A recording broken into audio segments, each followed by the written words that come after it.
Bờ môi anh em mơ, cầm tay anh, dựa vai anh, kề bên anh, nơi này có anh, gió mang câu tình ca, ngày nay sao vụt qua nhẹ ôm lấy em.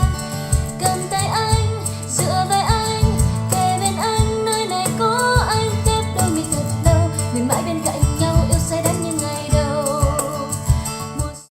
Hello, xin chào mọi người. Thì hôm nay mình sẽ khui cái mẫu loa là Piano M5. Thì đây là một cái mẫu loa xài điện với công suất khoảng 240W. Thì bây giờ mình sẽ khui cái loa này ra cho mọi người xem nha. Thì đầu tiên mình sẽ vuốt cái vỏ này ra. Thì bên trong này thì sẽ là bằng nhựa thôi. Cái vải này thì mọi người có thể thay được và vệ sinh một cách dễ dàng. Rồi, thì ở trong này á, cái loa sẽ có ghi thông tin, số series và những cái thông số xài dòng điện bao nhiêu. Và công suất nguồn của nó là 45W nha các bạn. Thì loa này có công suất là 240 và sử dụng cái sub nguồn ở phía dưới này các bạn. Đây là cái sub nguồn nha, bắt điện nè. Và nó sẽ có một loa jack. Khoan, nó chỉ có một loa toàn giải và hai cái ba loa jack xung quanh và một loa sub thụ động bên nằm dưới ha. Rồi thì bây giờ mình sẽ tháo cái loa này ra cho mọi người xem nha.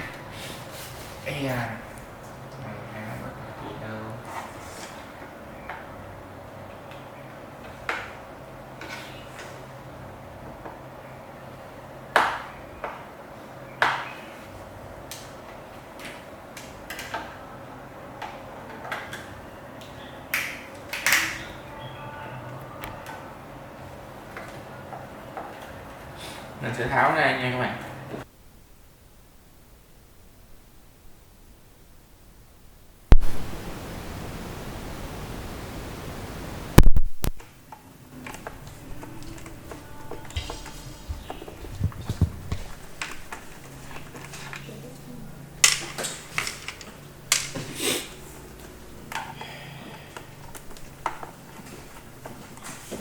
Rồi.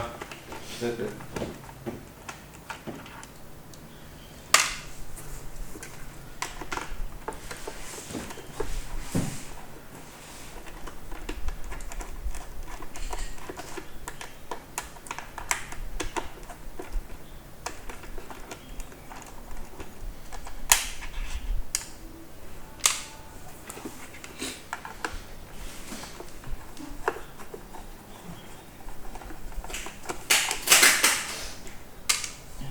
Con 6 con ốc, 6 con ốc.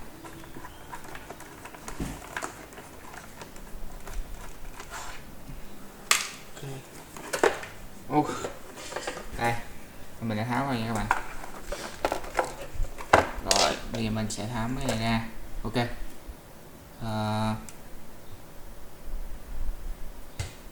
hình như là cái con này em biết tại sao là không khiển được rồi, nó rớt cái dây này ra rồi, hèn chi đang giảm luôn không được ha. Ở đây sẽ là cái khiển của nó nha các bạn. Thì trên cái khiển này nó sẽ có 3 cái loa trap, đây và cái loa trap, và ở đây sẽ có 1 2 3 4 cái cảm ứng, 4 miếng cảm ứng. Đang giảm volume, và dưới trên này sẽ có một cái microphone. Đúng rồi. Ok, giờ gỡ tiếp. Gỡ cái mặt này sau đây.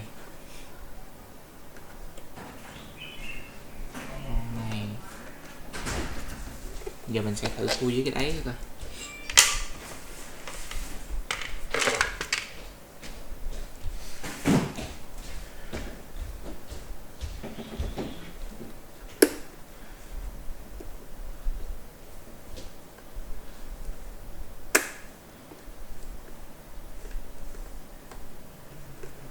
cái đó.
Thúng.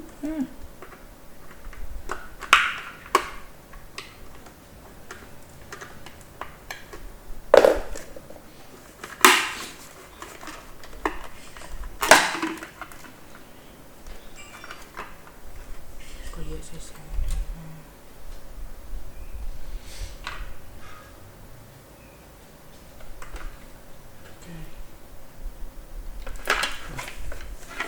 Mình sẽ mở ra.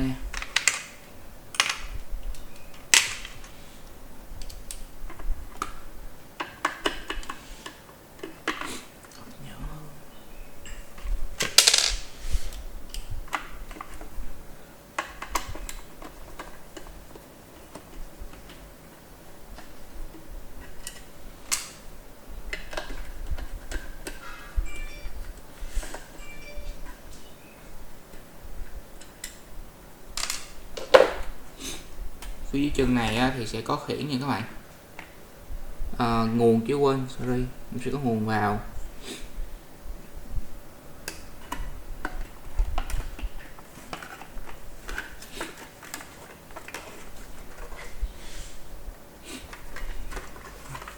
Mình sẽ mở trên trước.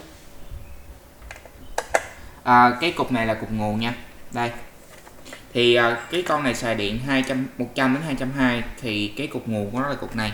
Nó cũng sẽ biến thành điện 12 hoặc là 19V cũng như Marshall thôi.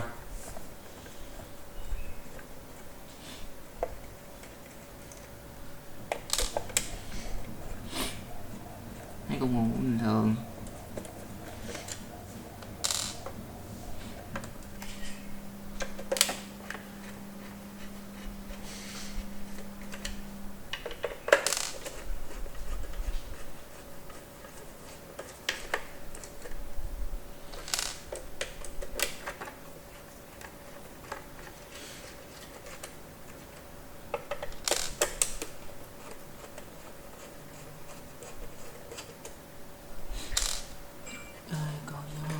Mình sẽ tháo cái dây nguồn ra trước nha. Đó. Dây thứ hai, dây thứ ba. Ok. Còn nó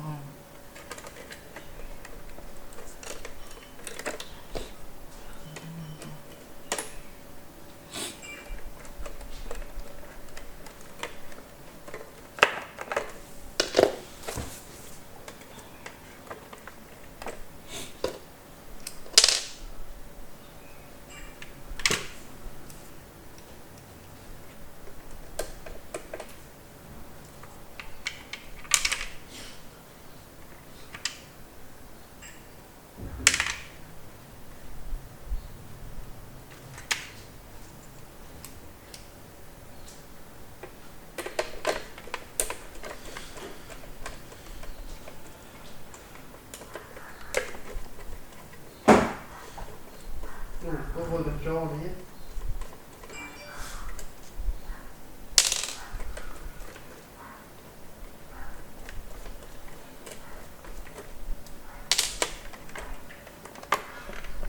ta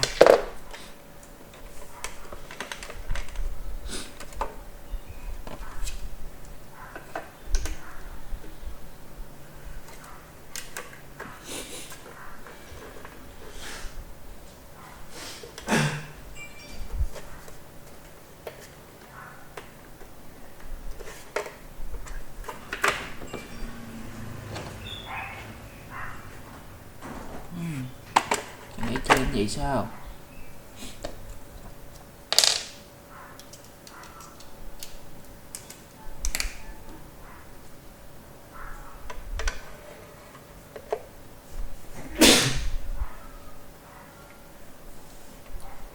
Ok, một sai lầm rất là lớn nha, là các bạn trước khi tháo cái đế ra á, là thọt cái con ốc á, thọt cái tua vít á vô ở phía bên hông này nè, để tháo một cái con ốc dưới đây. Mình đã ngu đó, mình đã tháo và bị gãy cái chân này rồi. Ok, không sao, con này shop mình cũng để demo nên các bạn rút kinh nghiệm nha. Tháo thì kết nên đút vô, tháo ra trước, vì dưới đây sẽ còn một con ốc để giữ lại nè, để giữ cái chân nó lại.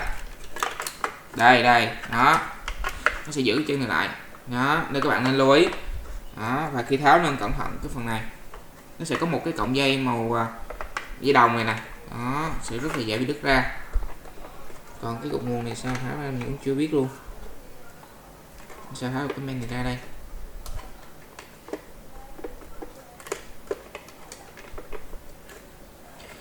Cái cục nguồn này là của hàng DS nè các bạn. Thì DS này á, là một cái hãng chuyên sản xuất nguồn cho các hãng loa. Thì nhiều bạn hưởng cái nguồn này của hàng Pino sản xuất luôn, thực ra không phải, của một bên thứ ba sản xuất thôi. Ví dụ như các bạn thấy mấy con K-Slip nè, mấy con dòng cao cấp á, cái dòng nào công suất lớn á, đều là cái nguồn của cái hãng này sản xuất hết đó. Thì mình tháo ra sẽ như thế này, mà bây giờ để mình coi nghiên cứu tháo tiếp như thế nào đây nè.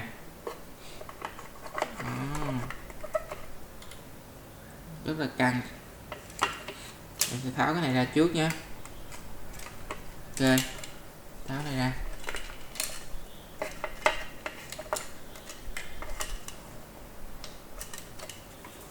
Rồi, bây giờ mình sẽ, cái men của nó là nằm như thế này nha. Đây chúng ta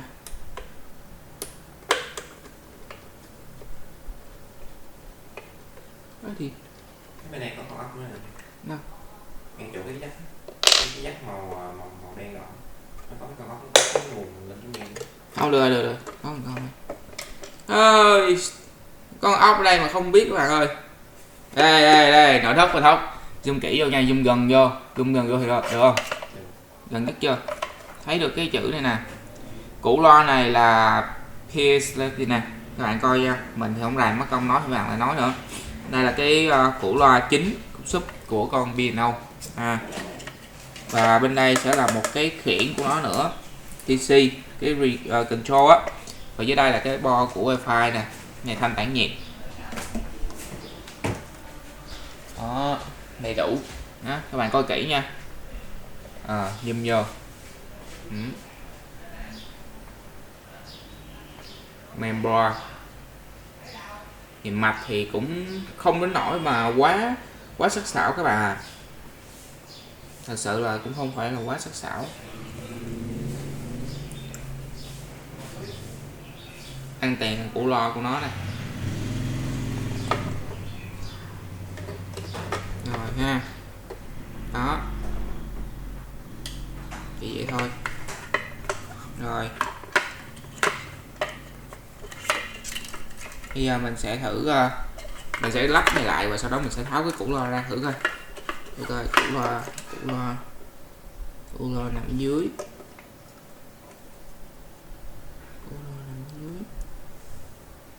Được rồi, rút ra.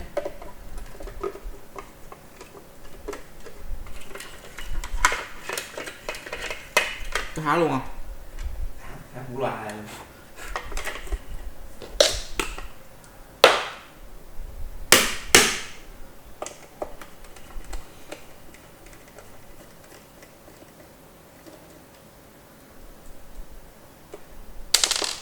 Có cây tua vít này bá đạo, xài cái gì cũng được, các thể là loa luôn. Chưa có tiền đầu tư một cây tua vít mới.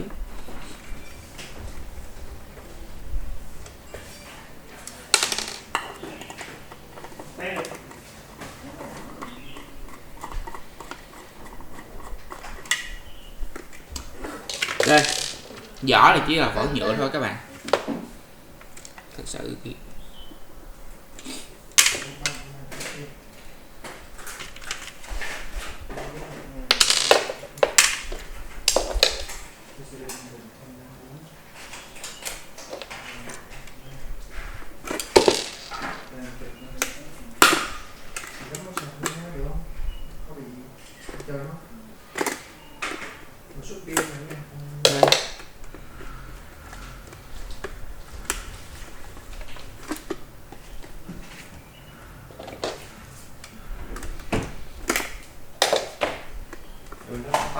cái nẹp hai bên nó giữ lại.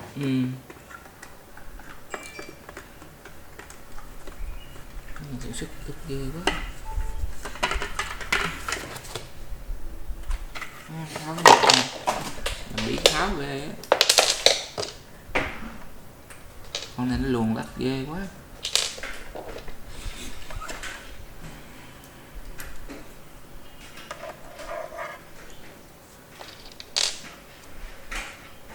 Ủa thì chim con bánh.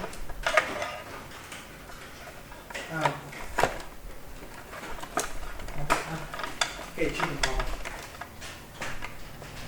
Sao? Cái chim đó còn mà cho cái kêu cây tặng hết ta. Nó biết đâu.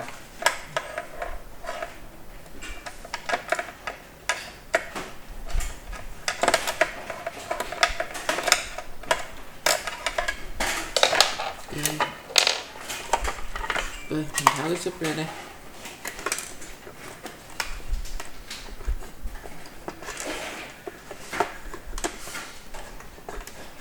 Nó là biến không cho rồi.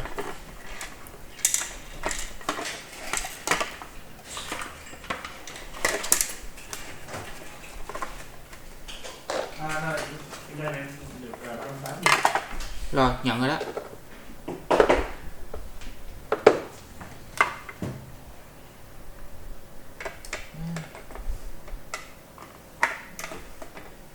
Đây nè.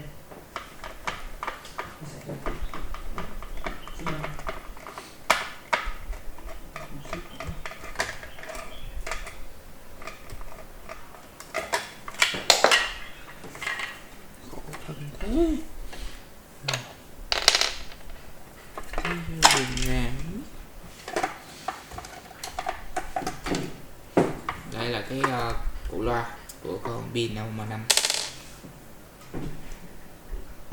Nhìn chút mà kiểu như nhà nó so với mấy hãng khác thì cũng không bằng lắm, nếu mà tầm giá mười mấy cũ. Đây là chiếc loa 10 nếu mà giá mới thì chắc cũng phải mười mấy cũ nha các bạn. Đây là cái những chi tiết.